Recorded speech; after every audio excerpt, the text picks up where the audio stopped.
Well, I'm just going to do these in succession because obviously they're not taking one at a time. So you get the CSR that's not helpful, right? We're in front of the Wells Fargo again.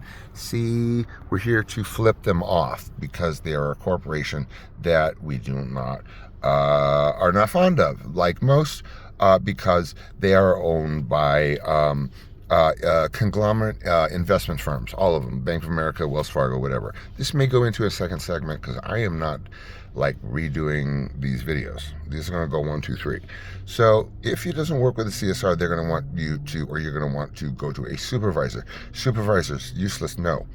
The only good thing to you out of a supervisor is to say, I want to file an urgent executive complaint. Remember urgent, remember executive complaint. That's all they're good for. If they don't give you that information, we got problems. You got problems. They got problems.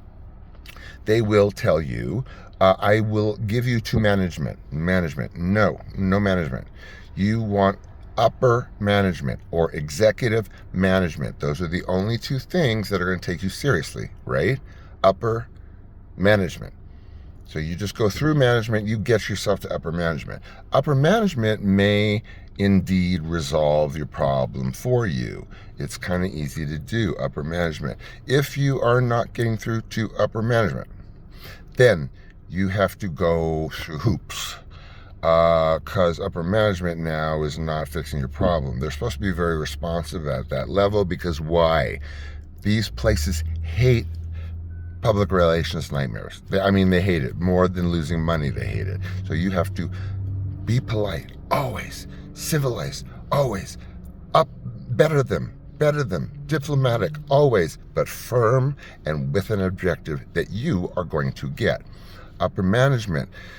You don't get nowhere with upper management of, hello, whatever. We're going to Bank of America next to give them the middle finger.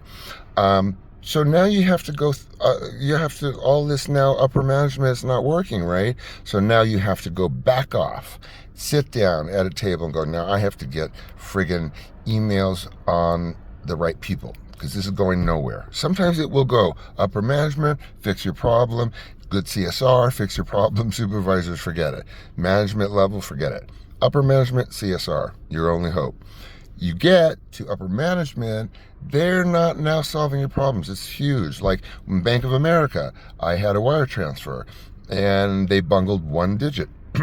So they kept my $3,000 for 6 weeks. Guess what? That's like $125 worth of interest. I don't know. But then you times that by 100 million missed digits, and then we're in billions, right? Okay. So not working with upper management. Now you have to get to executives. You have to get to CEOs. You got to get up there, top brass. You're not going to find, unfortunately, an email address on a CEO. You have to the subscription services that get them don't even exist anymore because everything's so dark web, whatever. So then you are not having luck getting to the executive secretary who assists the CEO. That's where you want to get. Once it hits her desk, then they have to deal with it.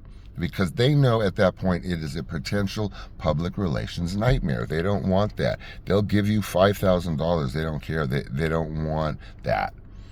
Bank of America, that I'm supposed to be like this valued customer for 42 years. They financed my first car and I'm 59. This is not security. Don't worry. I'm so valued that that wire transfer mess. So I was so pissed. I said, look, here are the picking signs. I, went to Dollar Tree. And I'm like, I'm going to do this. I'm going to be in front of the Tanque Verde location, picketing you as a 42 whatever. Well, within 48 hours of some Facebook public relations, some Bank of America Facebook thing, I forwarded some complaint or whatever. She saw the complaint, she saw the pictures, she saw that the manager up there where we're going to flip off did nothing. I must have been in her office 750,000 times. She did nothing. She'd just say, oh, I called him again. Well, yeah, that's the number you told me to call, and it's a dead line. It actually cuts off. And then she's on vacation for a week. So, screw them. What you want to do at that point is, when you're not getting it done, you get the email address or contact at least information of the chief financial officer of the institution. So now forget the CEO, forget the executive secretary, because you want to get to the executive secretary. Backdoor is haranguing, being bothersome. The CFO's email now. So let's say you have the CEO's thing. You are now forwarding the same complaint, regurgitating the same nightmares.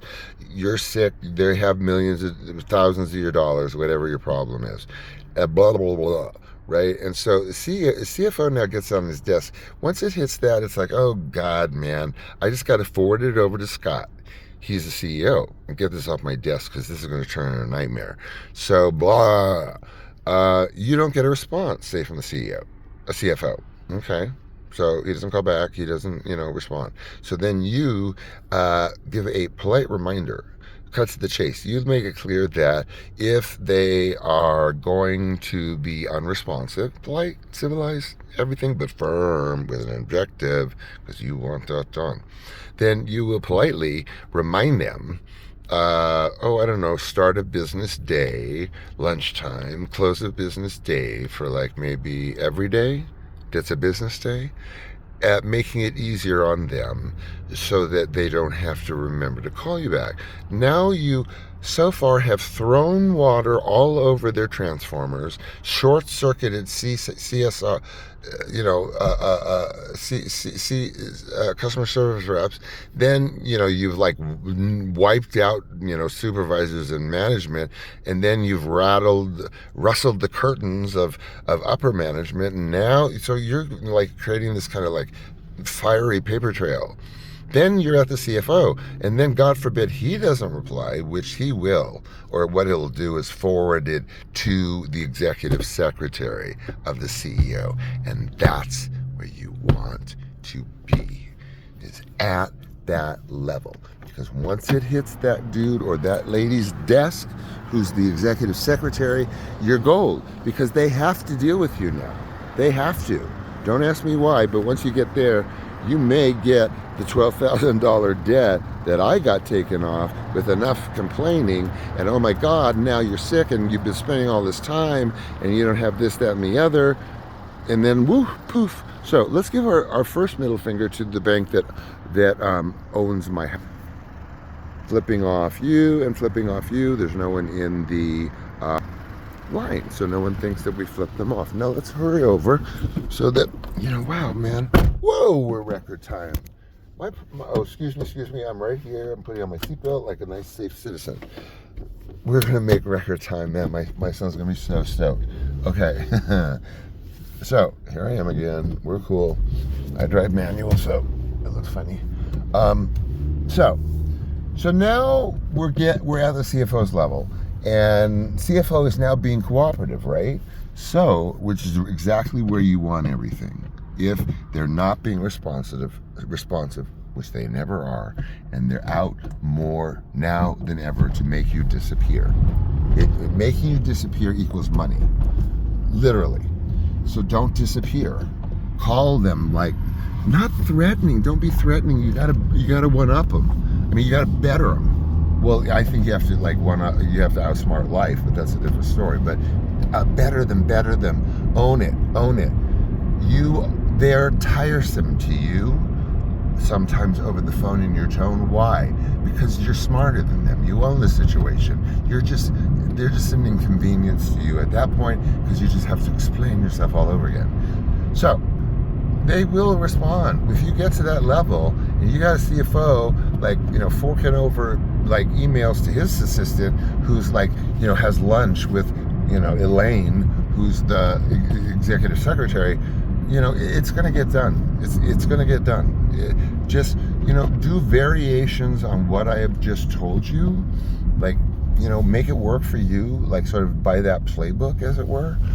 You're going to get it done, dude. I mean, I'm not the 12 grand help, but it's more fun screwing over people that are screwing you, right? So let's give another middle finger to this bank. This bank is where I'm the 42-year like valued customer that kept my $3,000 that cost me I don't know, my husband being able to buy my husband's inhalers for his borderline emphysema because they're $300 a pop after Medicare. So let's give a special one to from the 42-year. What the hell does that mean? I mean, I want to tell these people, like, 42 years of what? What are you talking about? Here we go. Ready? Boom, 42 years. By the way, that's the word. Okay, now we're back in with bad lighting. Oh my God, my son's not going to believe this one.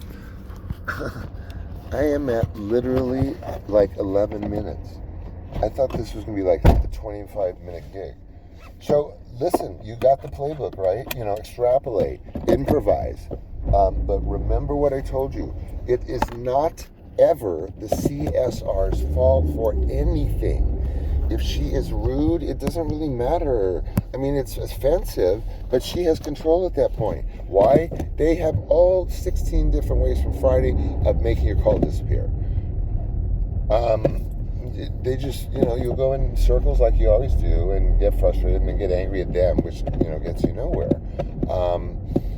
So it's like you just want to do it right. And that's why I said, like, you know, your sister's name is Jessica and all that stuff, because, you know, like I said, it's not their fault, man. So what? She's in Manila. My ex-wife is from Manila. I am an honorary Filipino. What's your problem? We're exploiting them. They're not exploiting us. We're giving them, you know, the $2.79 an hour, and they actually want to help. They just are forced to call themselves Tiffany, and they have ceilings, and probably not nice supervisors either. So here's my advice, okay? Here's my advice. He or she does not like her boss either. He doesn't like his boss either. No more than you like the system. Because the system is paying her to live. So you know what? Why don't you both hate him?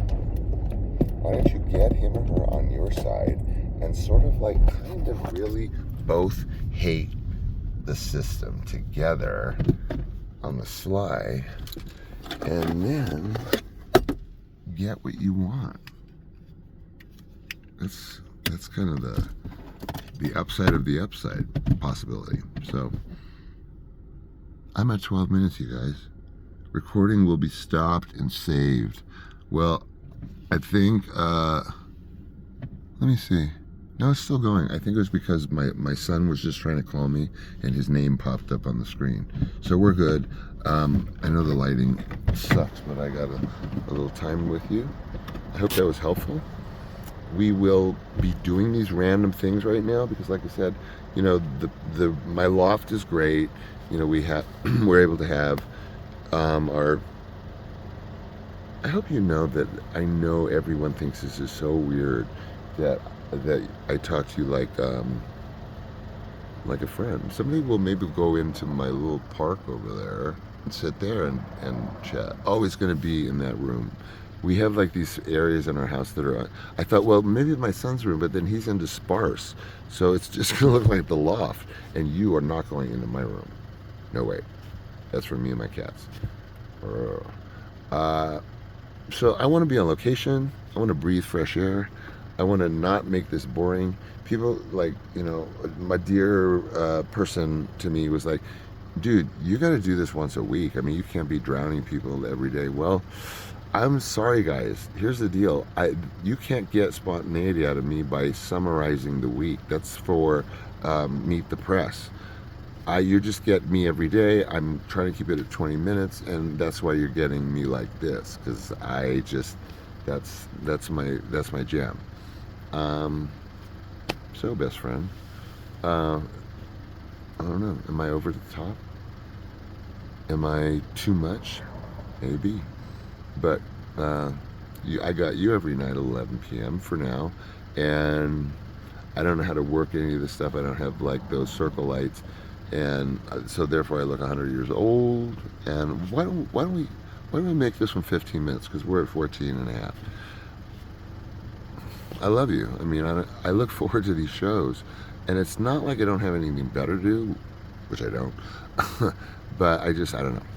I don't prepare them all day. I just kind of think, cool, I can rap for an hour.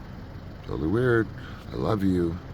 And we got the ugly stuff too. The book is dropping on May 15th, by the way. So I'll be able to show you the actual book with the illustrations that are mine. And I love that book actually myself, and I never blow my own horn. So take good care, be good to yourself, and I'll see you tomorrow, okay? I'll see you tomorrow. Bye.